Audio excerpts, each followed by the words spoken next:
आपके साथ बात की तो सारा मीडिया उधमपुर का जो है बहुत ही अफेक्टिव और बड़ा जल्दी में यहाँ पर पहुँचे। और मैं ये जानकारी देना चाहता हूँ कि एक जिसके लिए मैं बड़ी देर से ये लड़ाई लड़ रहा हूँ और भी बहुत सारी ऑर्गेनाइजेशंस ने कोशिश की होगी, लेकिन पर्टिकुलरली मैंने ये बड़ी कोशिश किया है कि एजुकेशन डिपार्टमेंट में,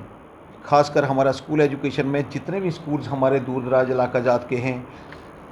इनमें स्टाफ की बड़ी कमी है और अंडर स्टाफ स्कूल होने की वजह से बच्चों की एजुकेशन जो है बड़ा प्रभावित होती थी। तो इसके बारे में मैंने बहुत सारी बातें पहले भी की हैं और मैंने सरकार तक इस बात को पहुंचाने का प्रयास किया था। लेकिन कल एक आर्डर वहां से निकला, बड़ी खुशी हुई इस बात की, क्योंकि सरकारी टीचर्स को जगह जगह लगाया जाता था। एडमिनिस्ट्रेशन, डिस्ट्रिक्ट एडमिनिस्ट्रेशंस की ओर से डिस्ट्रिक्ट कमिश्नर्स जितने भी थे जम्मू कश्मीर यूटी के, ये सारे उनको अपनी मर्ज़ी से डिप्लाई कर देते थे और इनकी भी ज़रूरत होती होगी। और चाहे उनको सेंसस में लगाना हो, बीएलओ बना करके रखे हुए हैं अरसा 10 सालों से, और बीएलओज़ का भी जो काम है वहाँ तक ही सीमित नहीं बल्कि और भी उनसे काम लिया जाता है और टीचर्स को ओवरबर्डन करके एजुकेशन जो हमारे एक डिपार्टमेंट है, या एजुकेशन जो हमारे बच्चों के लिए है, उसमें बहुत ही एक असर पड़ रहा था। तो कल सरकार ने एक बहुत बड़ा इनिशिएटिव लिया और मैं सरकार के इस फैसले का स्वागत करता हूँ, इसको वेलकम करता हूँ। इन्होंने कहा, जम्मू कश्मीर सरकार ने कहा है, जो हमारी कांग्रेस और नेशनल कॉन्फ्रेंस की कोलिशन सरकार है, इसने किया है कि deployment of teaching staff of school education department by deputy commissioners instructions thereof circular निकला हुआ है।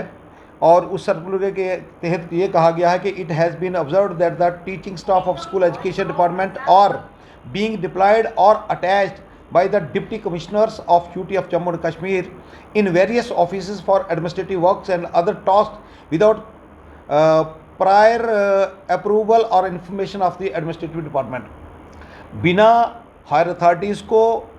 इन्फॉर्म किए या उनसे अप्रूवल लिए बिना ही टीचर्स को अलग अलग एडमिनिस्ट्रेटिव वर्क्स के लिए इनको इस्तेमाल किया जाता था, जिससे सीधा सीधा इफ़ेक्ट जो है, ये बड़ा लंबा है, इसको मैं नहीं पढ़ूंगा, इतना टाइम नहीं है, लेकिन सीधा सीधा असर जो है वो बच्चों की पढ़ाई पर पड़ता था, जिसका मुझे बहुत ज़्यादा दुख था। और जो अंडर स्टाफ स्कूल्स हैं उसमें से अगर कोई बीएलओ बना दिया गया है किसी ड्यूटी पे, उस टीचर को जब अपनी ड्यूटी सर अंजाम देनी पड़ेगी, और मिड डे मील का जो उस पर एक एक्स्ट्रा बर्डन है, जिसको मैं पहले भी कहता रहा हूँ, आज भी कहता हूँ, कि वो किसी कंपनी को दे देना चाहिए, किसी ठेकेदार को दे देना चाहिए, ताकि वो अलग से काम करे। Teacher must be in the classroom. जो उस्ताद है वो सिर्फ पढ़ाने के लिए बना है, वो बाकी कामों के लिए नहीं है। सिर्फ एक इलेक्शन ड्यूटी जो उसको करनी पड़ती है, क्योंकि इलेक्शन ड्यूटी जो है वो एक बड़ी इंपॉर्टेंट ड्यूटी होती है, उसमें गवर्नमेंट एम्प्लॉइज़ को किया जाता है, जो आर्टिकल है बाकायदा, उसमें मुलाजिम को जाना पड़ता है। लेकिन बाकी का जो काम है